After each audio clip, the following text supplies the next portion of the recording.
Xoş gördük hər birinizi əziz Əcəl Puls platformasının izləyiciləri. Mən Seymur Rzayev, Əcəl Puls podkastının təşkiçisiyəm, həm də bank sahəsində kifayət qədər təcrübəsi olan bir şəxsəm.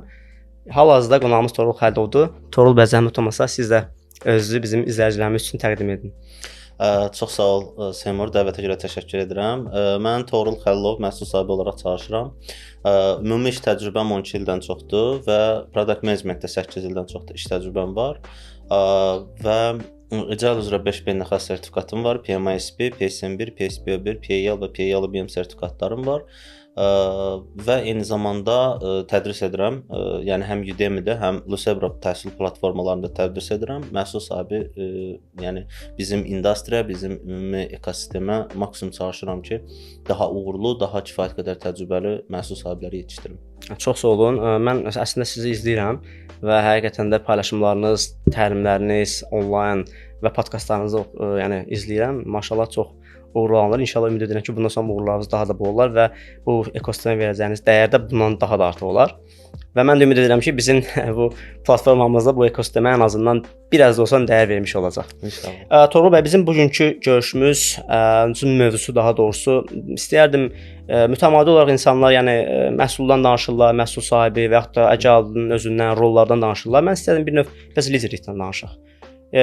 Agile leadership-dan istəyirəm danışaq və bununla bağlı bəzi suallarım var və istəyirəm onu biraz share eləyək bizim izləyicilərimiz üçün.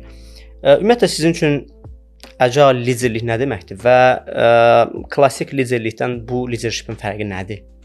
Nə düşünürsünüz? Təşəkkür edirəm suala görə. Maraqlı sualdır. Birincisi biz baxmalıyıq ki, ümumiyyətlə lider özü kimdir.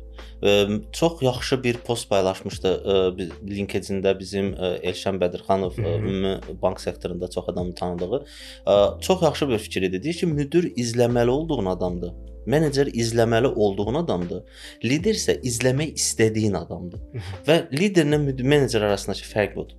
Agile lider isə agile dəyərlərini yaşadan, həm şirkət daxilində, həm komanda daxilində bu dəyərləri yaşadan və inkişaf elətdirən adamdır. Klassik liderlərdən fərqli odur ki, o komandaya empowerment verir. Komandaya güc verir və komanda özü self-managed komanda olaraq özləri komanda qərar verirlər ki, hansı istiqamətdə, hansı üsulla öz daxili işlərini həyata keçirəcəklər.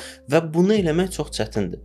Çünki lider öz bütün egosunu və bütün hər şeyi kənara qoymalıdır və komandaya empowerment verməlidir və bu çox çətindir. Bunu eləmək, yəni praktikada çox çətindir. Məndən çıxaq bizə keçək. Bəli. O eynən Agile lider. Bəli. Yəni aslında burada bir dənə də nüans düşünürəm ki, var.